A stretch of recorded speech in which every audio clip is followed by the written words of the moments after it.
Now, you guys know that I love sharing the behind the scenes of my processes and my creator business here on my YouTube channel, but I am also nosy and I want to know what you all are working on and what you're thinking when it comes to social media. So today we're going to do a little content creation / social media Q&A. I went through and found all of the questions that you guys have been asking in the comments of my videos and my DMs, and we're going to answer them together. If you're new here, just for context, I'm Austen. I'm a full-time content creator. I have been full-time for 4 years now. I just had my work-iversary this past week, and I create content here on YouTube. I also have a podcast, a blog, and I post pretty much everywhere on social media. And if you think of any other questions as you're watching this video, leave them in the comments so that I can make sure I include them in a future Q&A. Question number 1 is, can you talk more about your blog? How it started, how it makes money, how often you post, etc. Absolutely, we can talk about my blog, which is one of my favorite things. To tackle the first part of this question, I actually started my blog back in 2012, but it has lived many lives since then, and it's gone through several different iterations of the content that I cover and my writing style and how I actually pick and choose the topics that I write about. When I first started my blog, I launched it on Blogger, and then I actually moved it to Squarespace in, I want to say 2015. I was definitely an early adopter of Squarespace, but this past year, I actually moved my entire site over to WordPress.org. I actually did a whole vlog last year about why I chose to move my site to WordPress and showed you a little bit of the behind the scenes, so I will be sure to link that in the description in case you'd like to go watch and learn more. Okay, how my blog makes money. Honestly, it's pretty similar to YouTube. So my blog makes money through kind of 3 main formats and then a couple of other little ways sprinkled in. But number 1 is through brand partnerships. So a brand asking me to write a blog post that is sponsored by them. So maybe it includes particular products or services of theirs that they want to spotlight. If you want to see some examples of sponsored blog posts that I've done, I will link my partnerships page in the description box too. The second way my blog makes money is through ad revenue. So I am currently part of the Journey by Mediavine ad revenue program, which you do have to qualify for and apply for. You need at least 10,000 monthly sessions to apply for Journey, and before Journey, I was with a program called She Media where you needed at least 20,000 monthly sessions to apply.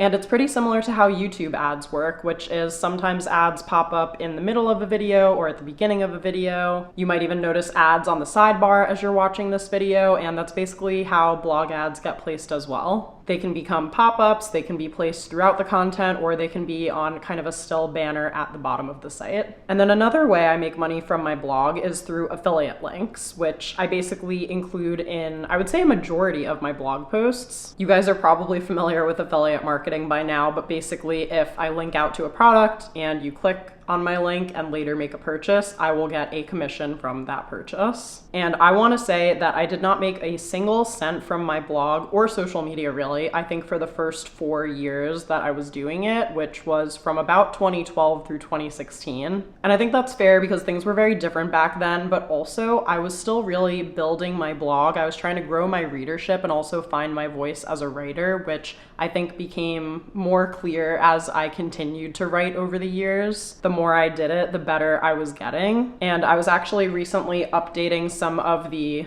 boring metadata on old blog posts, and it was crazy to look back at some of the old posts and see how much more information I give now, how much more I'm thinking about the reader first rather than just writing for myself, and also thinking more in depth about what people actually want to read about. Sometimes I'll write a blog post just because I think it's fun. Maybe it's based on a recent experience I had or trip that I took, and I don't necessarily do the full validation and keyword research process first. However, I do try to do that for a majority of my blog posts because the more readers I have and the more traffic I have each month, the more that I'm able to monetize through ads and the more that I can ultimately grow my site and get more exposure. Right now, in terms of how often I post, I am pretty good about posting once a week. I don't really have a set posting day anymore just because I find my blog to be a bit more flexible than something like my podcast, which goes up every week on Thursdays. But I do think uploading once a week is a great cadence for a blog, especially if you're just starting out. Okay, this next question was a very personal, very vulnerable question, and I just want to say I really appreciate the person who asked it.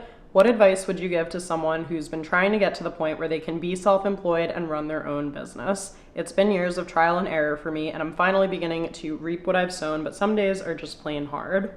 That is extremely relatable. And there are still days where I wake up and I'm like, wait, you're telling me that I'm gonna go sit at my desk in the other room and do a job that I basically like made up for myself, where I sit here and I talk to a camera and I post things online and somehow I make money from doing that. It shouldn't really be that far-fetched, but when you think about it, it is pretty cool and crazy that we have been able to turn this into not just a job, but like a job that can be very lucrative for people. But I empathize with this a lot because even when things are going well, some days are just plain hard. Quitting my 9-to-5 job, quitting a stable job with the best salary that I had been paid to date and health benefits and all of these things was not a decision that I made lightly. I actually do have a video on here about how I financially prepared to take content creation full time, so I can link that one in the description too.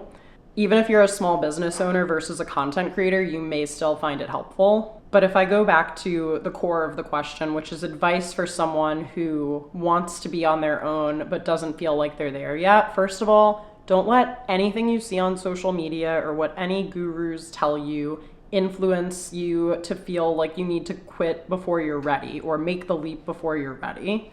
Because I know in some ways you'll never really know for sure if you're ready, but like there are a lot of things you can do to prepare. You can find help and get some good systems in place now while you have the resources of a full-time job. You can start a savings fund that you can plan to live off of for the first several months. You can start researching what your insurance options are if you are going to be paying for your own health insurance. You can think about if you can maintain your current cost of living or if you might want to make some adjustments, like would you be willing to move into a slightly smaller apartment or home if it meant that you could go full-time with your business so that you had fewer expenses. It's hard to talk about trade-offs when they're theoretical sometimes, but I think that if you really think through all of those questions and get mentally prepared, that way when you do take the leap, you'll know that you've done everything possible that you can to prepare for when this is working out. And I haven't watched that video that I mentioned in a while, but I'm pretty sure that I did say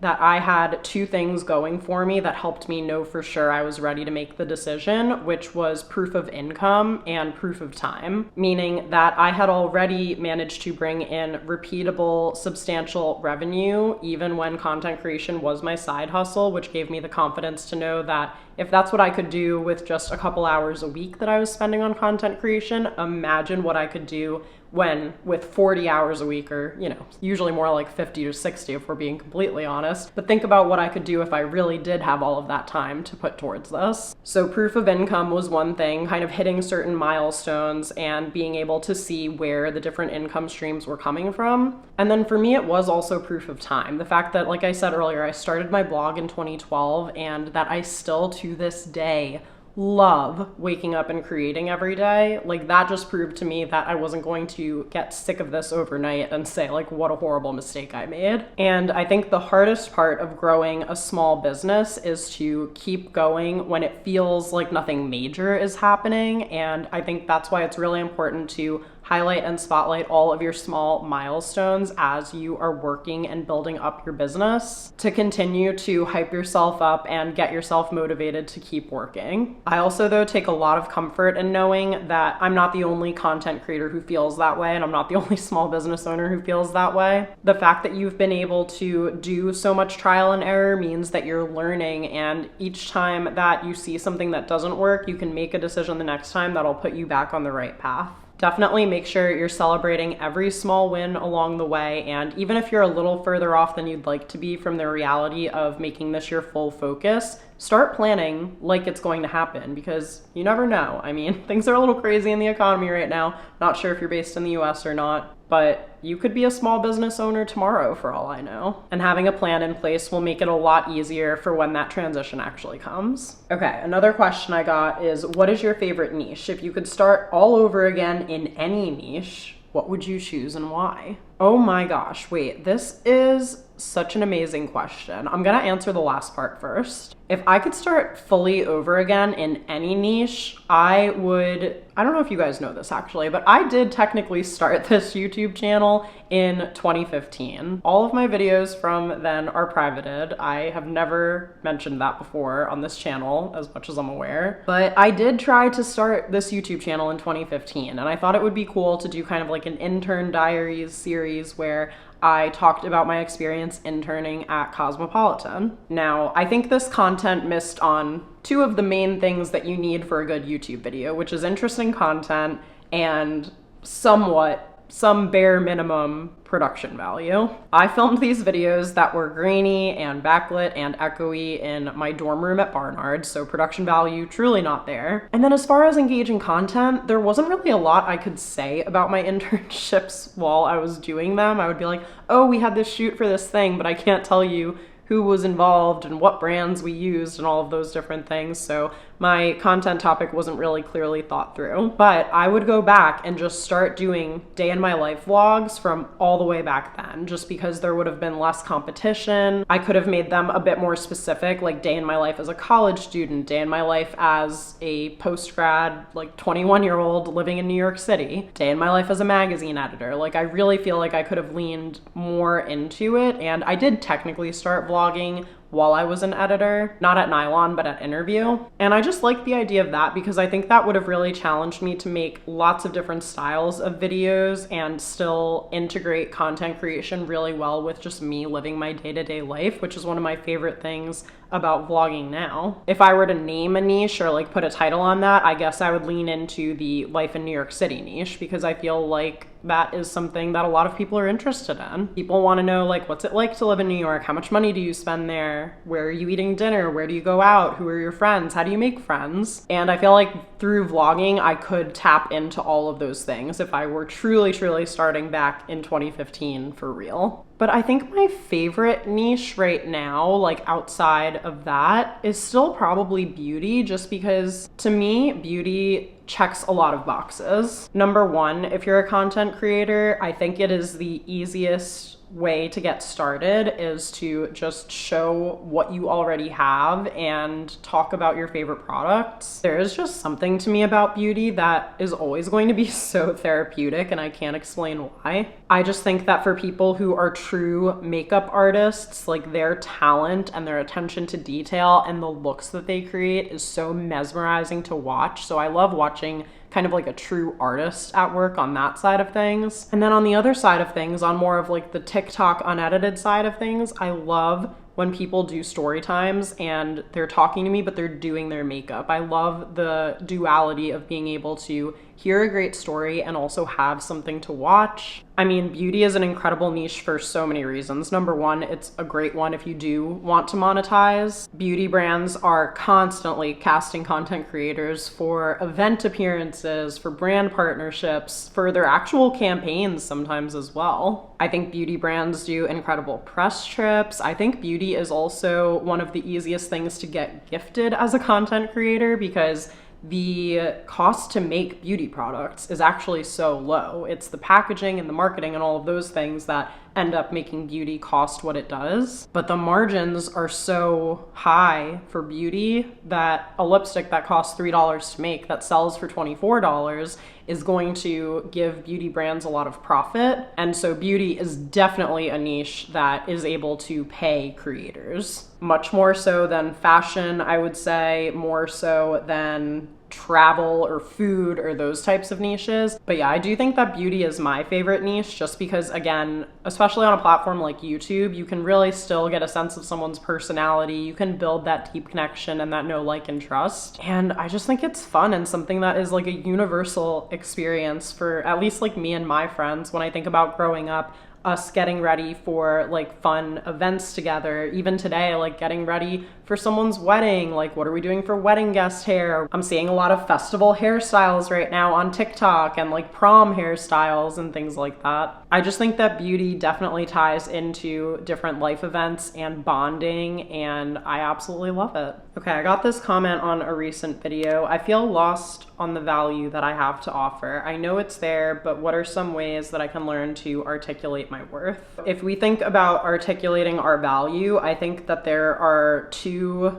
routes that you can take to explain to a brand why they should pay you and why they should pay you your rate and pay you fairly. And I think that these are very powerful on their own, but they're even more powerful when you combine them together. So that is going to be qualitative proof and also quantitative proof. Let's start with quantitative proof because I feel like that is one of the single easiest ways to convince a brand that they should work with you. If you create great content and you're getting thoughtful comments, you're getting shares, you're getting saves, you're getting views, and that looks good in relation to your follower count and all of the other content in a similar niche that's out there right now, that is a very easy thing to put in front of a brand and show them proof that essentially if they work with you, they're going to get a return on their investment. Most brands are not turning down rates for content creators because they're thinking like, oh, I wouldn't really want to pay them that much. I don't know. They're not doing that. They're turning down creators because they only have a certain amount of budget. They want to make sure that what they do spend that money on is going to see a return in some way. And one of the easiest possible ways for them to feel reassured when they invest in you is to see the current proof of concept and see what your current metrics and analytics are. If you're a content creator with 1 million subscribers and your videos consistently get 200,000 views,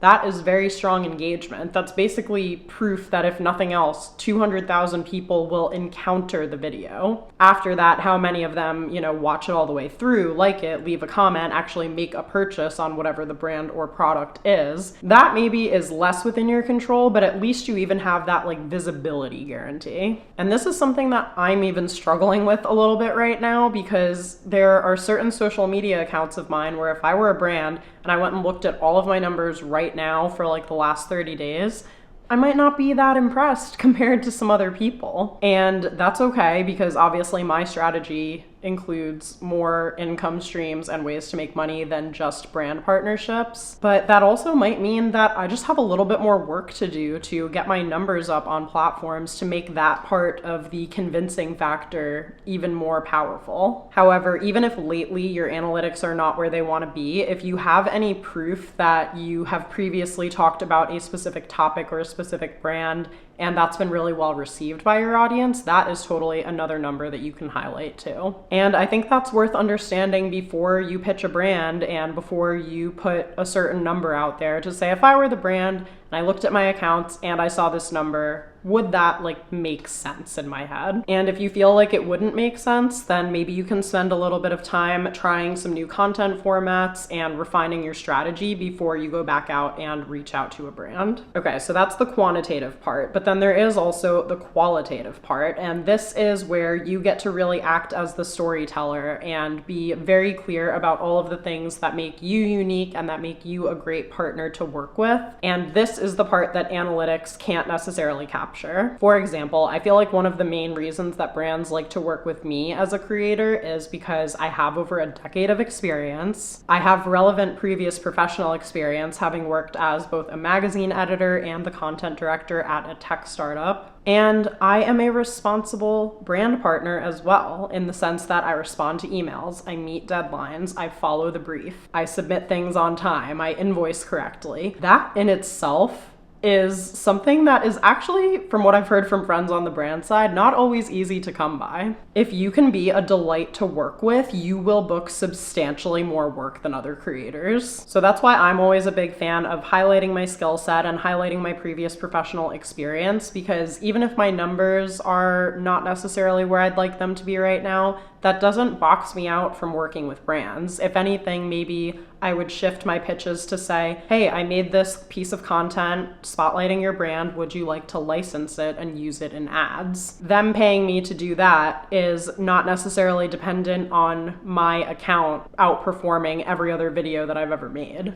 A brand could pay me to do that, and there's less risk associated because they're going to back that content with ad dollars to ensure that it gets in front of people as long as it's good content. And there's less pressure on my end because if for some reason that content flops on the day that I post it, maybe there was breaking news or maybe it was a holiday that I wasn't really paying attention about. On my own account with no ad spend behind it, maybe that post would tank, but on the brand's account where they're going to promote it for several days or even up to a month maybe, that could actually prove to be a better use of their money, and it still means that I get paid, it still means I get to create content, but there's a little less pressure to essentially go viral on my end. So you can create UGC content for brands, you can capture social content at their events, at their stores. There's so many different ways to get creative about it and get in front of them and at least like prove that you're a good worker and have them put a name to a face and get familiar with you, so that also maybe if a paid opportunity opens up later on, they will be more willing to put you closer to the top of their list for who they want to cast. And I think that everyone goes through phases, and if right now it feels like everyone else is getting deals without you, consider maybe if it's worth taking a cut just to do one campaign and get a great testimonial from that brand. It doesn't have to be forever. I actually just recorded a whole podcast episode talking about the fact that the economy has been crazy and that we're not in a recession yet, but we could find ourselves in one, and talking about all of the different ways that you might want to prepare for that and save money. And I think that even though that podcast episode is just a bit more generally speaking, it's not really through the social media lens, that it is something that brands are probably going to be thinking about as they think about who they want to hire for campaigns coming up. Another question I got was, I'm interested in freelance writing, but I don't know where to begin. If you're newer here, I previously have worked as a magazine editor, like I mentioned, and after I moved on from my editor roles on staff, I have also freelanced for dozens of different publications. I can put some of them on the screen. I think my advice for this one really boils down to 3 key things. The first one being,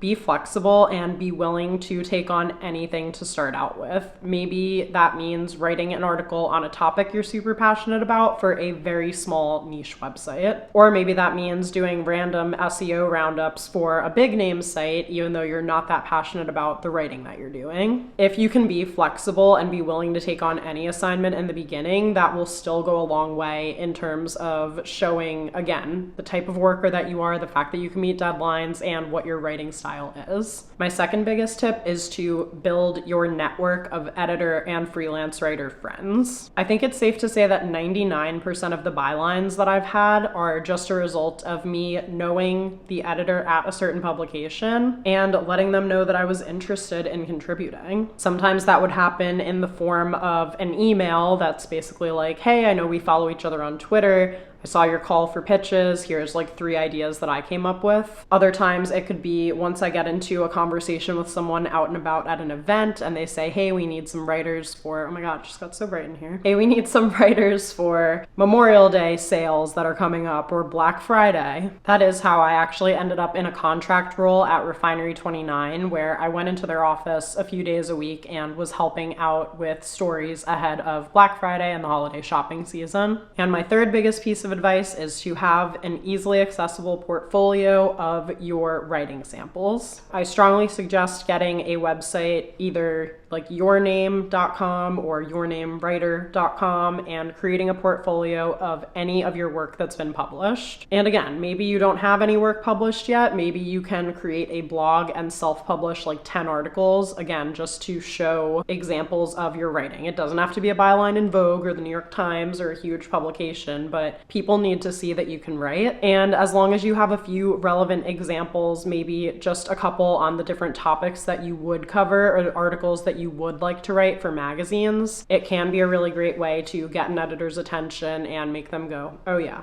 I like this person's writing style. I literally submitted a blog post from the blog I still have today, a keepcalmandchiffon.com blog post, when I applied for the writing internship at Nylon. I feel like in the world of social media and content creation, your social profiles and your blogger website are truly your digital portfolio now. So there's no reason not to put great work out there and share it with editors who are considering working with you. If you want more insights on what to say in a pitch email and how to find editors' contacts and things like that, I do have a video on my channel from a few years back about freelance writing. I'm gonna link it in the show notes. I know it's a few years old, but I really don't believe the advice in it has changed very much over the years. So hopefully that can give you some additional information to go off of. And of course, again, if you have any follow-up questions, ask in the comments of that video or this video. Okay, I have a few more questions. I'm gonna answer them in a rapid fire style because I do feel my voice is going. Do you follow Bookstagram, BookTube, or BookTok? And can this be a lucrative niche for creators? So I wouldn't say that I follow it